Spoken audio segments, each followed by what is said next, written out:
Hi, this is Pia from Pia's Creative World. Today I want to show you how I've used the WRMK Keeper's gift bag punch to make a very big gift bag punch with 2 pieces of A4 sheets. Now this is the gift bag punch and you can see the directions are printed on the punch board, and when you make it there are 3 sizes. And the biggest one is actually not wider than this. And in my opinion, it's a very, very tiny gift bag. And I want to make one that's huge, big, like this wide. So by using 2 pieces of A4 cardstock, I can make one that is about 23 centimeters wide.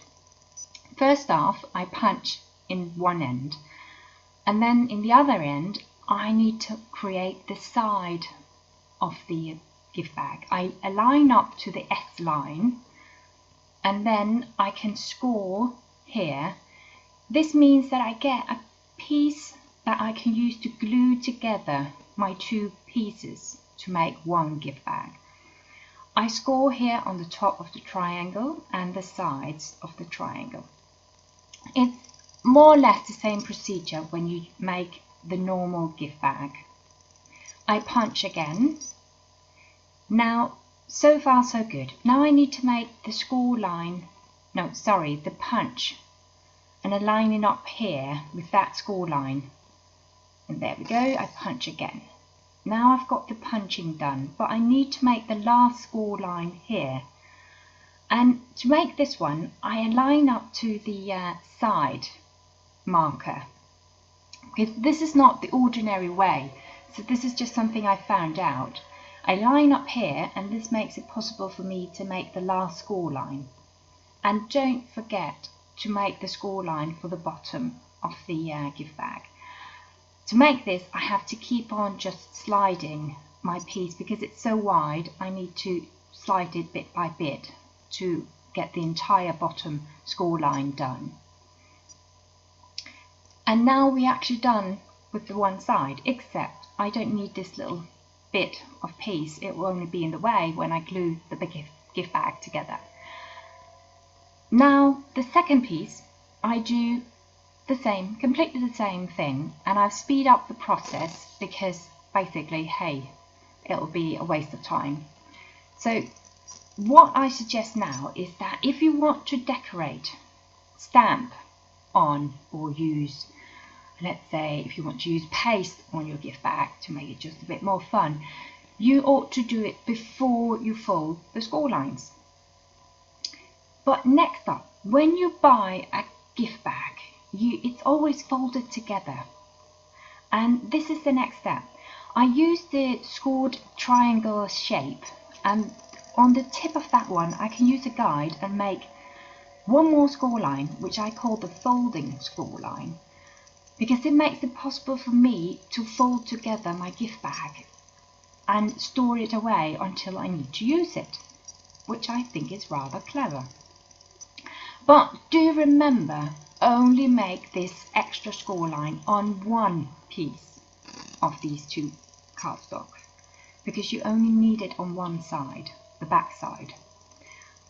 Further on, I do unfold all the score lines using my bone folder, just pressing it a bit. This is one side I'm doing, and then the bottom score lines, just fold them over and giving them a bit of a pressure with the bone folder. Now this is the back side piece where I have this extra score line. This one I do not press with my bone folder. I just give it a gentle little squeeze or push, just to sort of mark it. That's it, no more.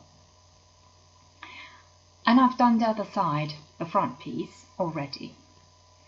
Now I went a bit ahead, so I did a bit of decorating on my 2 pieces, just to make it a bit more Christmassy, as it is right now, Christmas season.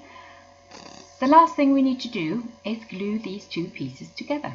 So I line them up against each other, and the best way to do this is working on a flat surface, and this way if your pieces can lie flat together. When glued together, you've got the perfect shape. I use liquid glue to make my gift bags. It is what I find works absolutely the best and never fails in holding it together. I believe that double-sided tape cannot hold good enough, well enough, and it will crack open. But it's probably a question of preference.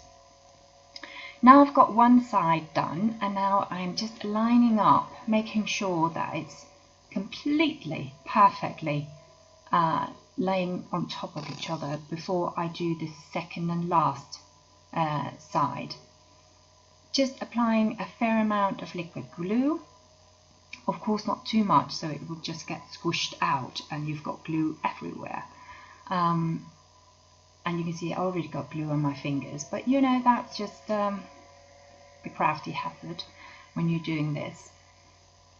When I've got these two done, then we get to the bottom of the gift bag. So I tilt it up, so I've got it upside down, I fold them together, and then I take a pencil and I make a little marks underneath the folding flap, because this way I can mark the area where to apply the liquid glue. Because basically you don't want glue everywhere, it just doesn't look good. So these few markers help me put the glue on the exact perfect spot, so I won't have anything squishing out. And I also apply a bit on the two end pieces. And then I fold it gently together, and then I turn it down, bottom down to my work surface, and I make sure that I get the gift bag to be completely rectangular, and then I put inside my hand and press down the bottom flaps and make the glue really stick. And now it's actually done. And you can see now that I have this folding score line, so I can actually sort of fold together the gift bag, and it can be stored away until I need to use it for a gift for someone. And this is it. This is the finished gift bag. It's 23 centimeters wide, it's 17.5 centimeters high, and it's the standard depth of 5.25 centimeters. Thank you for watching. If you want to see the Danish version, you can see a link down below. Thank you.